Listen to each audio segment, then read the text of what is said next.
Hello, my friends. This is Andy coming to you from Yorba Linda, California. And so it's interesting to wake up every day and have some new attack on me or somebody, one of the trustees on the Placentia Yorba Linda Unified School District school board, or the superintendent and his executive staff.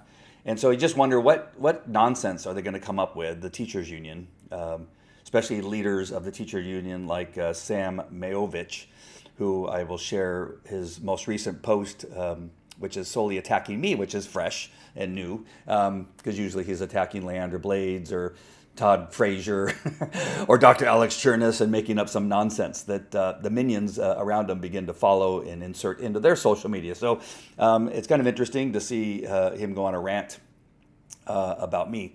And so it just is an interesting time that you have again, it's only a handful of people who have this ability to create these lies and just completely made up stories and then share them out and then pretend that it's actually fact. Like, again, the usual thing, which is hundreds of teachers are being fired, 25 superintendents and principals have been fired, none of which is true. But they continue because on occasion they do find somebody in the community that will believe them, and there's always going to be those people. And then for me, I'm called a racist, Christian nationalist, or extremist because I'm simply showing their words and then showing you the facts and the proof that they are lying about whatever it is they're doing. So apparently Sam couldn't find anything to contradict any of my facts that I put out there. So he decided to go all the way to Springfield, Ohio, all the way to Springfield, Ohio, with a post on X that I retweeted. Do you still retweet on X? I'm not sure. Reposted from Alex Jones. And because it's Alex Jones, now Sam goes, oh, I got him now. He reposted something about Alex Jones. Okay, Sam, I could have posted about almost, there's probably hundreds of articles from other people besides Alex Jones. I think it was just Alex Jones had the most information most recently and found it necessary to alert people to what is happening in regard to the influx of illegal immigrants from hundreds of nations, not just Haiti, not just Mexico, not just China, not just the Middle East, that this is a problem. And Ohio is just one example of why it's a problem. And so I want to first just bring up his post here on my computer screen. And Sam just you can see it's a tirade about Alex Jones, which I don't have any idea what this has to do with me. Alex Jones happened to have been right on several things, including 9/11. He predicted and said it was going to happen, but everybody said he was crazy. Somebody else close to me also predicted it, and which I'll tell you about in just a minute. So anyway, he goes on that somehow I'm a racist, that somehow this correlates to Sandy Hook, and that I need to be kicked off the advisory committee, and that now the school district needs to write out a public comment that they disavow any knowledge of my existence. And it just goes on. Because I reposted something because it happened to be from Alex Jones. All right, again, it's on X. It was actually accurate information about what's happening, and was actually the most mild stuff about what's happening in Springfield, Ohio. So then we have apparently a friend of Sam who he convinced, hey, what I want you to do is I want you to send an email to the PYLUSD, the trustees and the superintendents, and I want it to come from you, kind of saying the same thing, but a little bit more articulate than I said. And so, of course, now we'll go to my screen, he convinces Karen Lawson, who is well known on the Next app, which is a community app where people write stuff, and where she's constantly spreading all kinds of nonsense on there too. And so she convinces somebody that's very like-minded to Sam, and of course she then writes a letter saying that I need to be kicked off because of my post that was a repost of Alex Jones. Again, how you can do that, I don't know. But apparently they're trying to say that it's transmitting false, defamatory, culturally, racial disparaging information about the Haitian immigrant community, which I did no such thing. I reposted a factual article about what is happening in Springfield, Illinois. I keep saying Illinois, Springfield, Ohio. I was just in Illinois, and I think that has to be on my mind. So in Ohio. And it's not just Springfield. In some of the neighboring areas of Ohio, the same thing is happening because there's been a big push of the Haitians to that particular community. For whatever reason, the federal government thought, let's push the Haitians to Ohio, and so they did. So in a city that has somewhere in the neighborhood of about 46,000 people population, give or take a few thousand, they, at last count that I've read, is that 20,000 Haitians, almost half the population, was sent to this area with no plan, just like dropped off. There's already a housing shortage. They don't have the facilities to help them, whether it's medical emergencies or just minor medical needs, groceries to shelter to a whole number of other things. Where are you going to put in a community that only has 46,000 population as it stands? An additional sudden 20,000 people, just drop them on them. So there's that. So just in the fact that there's people that don't have any homes or housing or means of living are suddenly dropped off into this community. So that's going to be a problem as it stands. Now you bring in a culture that is extremely different than the American culture. Now I'm sure Sam has never gotten out of the United States. Probably never gotten out of Fullerton where he lives. Because when you go and visit these other countries, which I have, and I've spent a great deal of time in Haiti, and I had a facility, a company in the Caribbean, where I was going from place to place, whether it was Puerto Rico or Dominican Republic, Haiti, and went to these places, and I could see the culture. I got to tell you that in some of these poorer countries, it is dismal, and people are uneducated. By no fault of their own. They're born into an area where education was not the priority. Surviving is the priority. And so they learn how to eat rats and cats and dogs. And then, of course, the other foods that are available, that kind of stuff. And so this becomes somewhat of their culture. And I witnessed it myself. I was there. They showed me. I saw it. I was a sex crimes detective at Anaheim Police Department. And many of the crimes that involved the raping of children was somewhat prevalent. Now listen, we had 4 detectives in the unit at Anaheim Police Department, and I'm talking about just Anaheim. So just in the confines of the border of Anaheim, 4 detectives, each of us annually got 500 sex crime cases between each of one of us. That's 2,000 sex crime cases that we, as 4, at that time, there was 3 men and 1 woman, had to investigate and prioritize. Now, a number of them are where the suspect was someone who was not born in America. In other words, they came from places like the rainforest in South America, or Haiti, or the Middle East, and their cultures in all of these places are different. I know you're going to find that shocking. That they either are Muslim, they are Buddhist, they are very, very poor and maybe never spent any time outside of a village until they got here. You got people that believe in voodoo and witchcraft, and all that is fine, but some of these law, like Sharia law, contradicts the penal code of the state of California or federal statutes. You have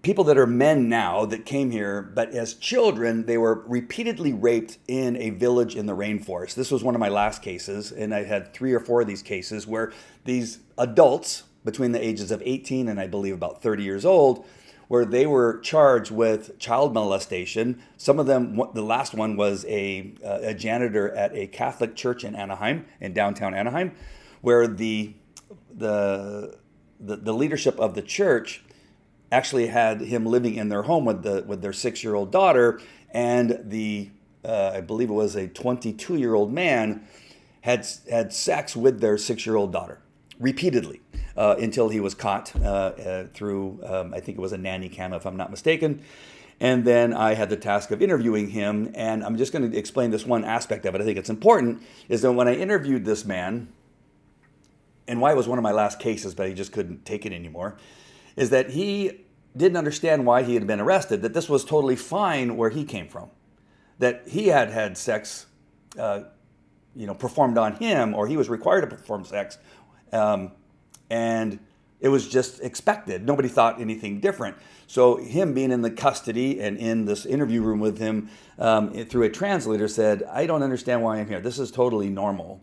And then he went on to explain more of what he did to the 6-year-old than even we were aware of in our investigation. And again, this was normal to him. Why do I bring this up?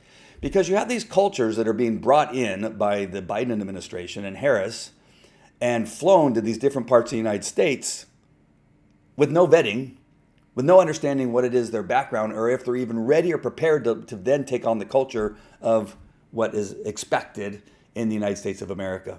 Do they understand that we have different laws than what they have in their areas? And the answer is no.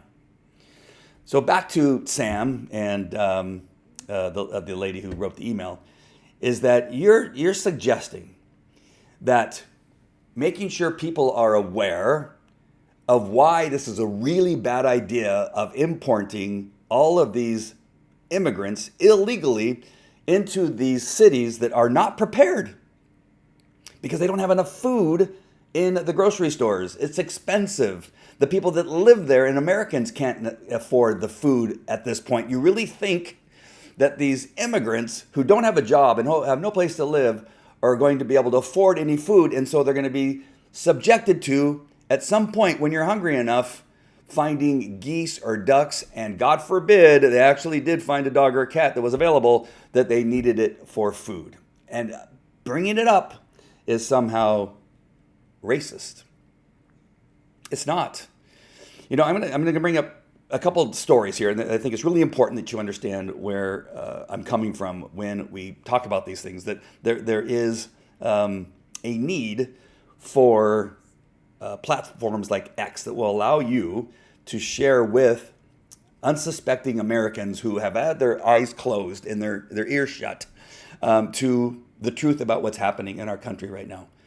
That this has to be made aware. I'm going to go to an extreme. Now, again, they're going to use it and go, hey, he compared Sam to Hitler or something like that. No, I'm just telling you what happened in Nazi Germany at the time that they were rounding up the Jews in these train tracks. And I was going to put a picture. I went to Auschwitz and studied there at Auschwitz for a couple days to see the actual locations, the prison camps, and the hair that's actually still there, the luggage, the shoes, and everything that are still on the property at Auschwitz. And read the stories. And one of the most popular stories that are out there is that the community around Auschwitz and many of the other concentration camps that had train tracks going through their cities or by their churches could hear the screams of the Jews that were inside the train cars that were shipping them from all over Europe to these concentration camps. They could hear them screaming for help. And there's famous stories of churches, well, we would just play the music louder so that we didn't have to hear the screams, and we said nothing. We knew it was happening, but we said nothing. By saying nothing, you are implicit in the death of all these people because you said nothing. That these things were happening and nobody said, hey, wait a minute, you need to be aware of this. Why didn't they say that? Well, they were afraid. They were afraid of the SS. They were afraid of their neighbors saying that they were Jew lovers. They were afraid of all the things that many people today are afraid of. They won't speak out because Sam Myovich is going to write a really nasty Facebook post about you if you do speak out against what is happening in our community, in our country. But I'm not that person. I am not going to stay silent. I'm going to not allow people like Sam to say, well, you can't say anything because if you do, I'm going to call you a racist. I'm going to call you a Christian nationalist because you're bringing these stories out. And if you use Alex Jones, you're doubly racist and you are doubly a horrible person. Well, I'm sorry, Sam, but that's not how this works. My wife, while she was Muslim, prior to 9/11, was in Washington, D.C., working for an organization where she had become aware of what Osama bin Laden was doing. That he was not suddenly, but he was becoming radicalized, and he was developing plans to act on our soil a terrorist attack of some sort. And so my wife went before an audience of, I believe, congressmen, senators, and a number of other people in the Washington, D.C. area to warn them that Osama bin Laden was planning something big. She didn't know exactly what it was, but they needed to pay attention to her, that you need to be looking at this guy because something big is coming. And you know what they did? They kind of did what Sam did. They said, "How dare you? You're a Islamophobe." And she's going, "Do you see the head cover that I'm wearing? You're an Islamophobe. You're crazy. You know, we've supplied him for weapons for years. He's not going to turn against this." And she was essentially told that she was crazy, and they tried to force her out of town again, like Sam is doing, and this other lady that I already forgot her name. But she said, I've tried to warn you, you silly people. And then what did end up happening? 9/11. 9/11 occurs. Osama bin Laden flies 2 planes into the World Trade Center, and you know the rest, into the Pentagon, and then one was overtaken by the passengers and flown into the ground. And you know what they did after 9/11? They contacted my wife and they hired her as an FBI consultant and put her under contract so that she could warn them of other things that were going to happen. And it is really, I know that you may think that this is different. This is not different, because you have people that are trying to tell you some bad things are happening in our country. Whether they're eating the cats or dogs, I don't know 100%. I can tell you that I've seen videos from body cams from police officers in Ohio where they're talking to a woman who was laying next to a dead cat with blood on her body and face because she had eaten that cat. Now, it may not have been in Springfield, but it was somewhere in Ohio. And a whole number of other videos. I was going to try to show them to you, but I want to keep this a little bit shorter than most. But I'm telling you, if you go on to X and type in Springfield, you will see a number of people speaking at city council meetings saying, "This is happening. Why are you not doing anything about it?" You have people doing Instagram posts where they're crying, saying, "People are taking my cat and they are eating them." This is going on and on and on. But yet people like Sam and this other lady will say that, well, the city manager says it's not happening. Okay. You think the city manager really wants people to think that at Springfield all this bad stuff is going on? No, especially if they're a Democrat, they're not going to do that.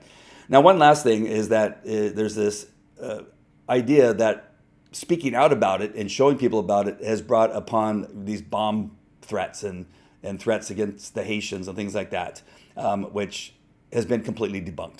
So this is the only thing that Sam doesn't mention, is that it's been debunked. I'm just going to play this real quick video where the governor of Ohio admits that the bomb threats were a hoax. Here we go.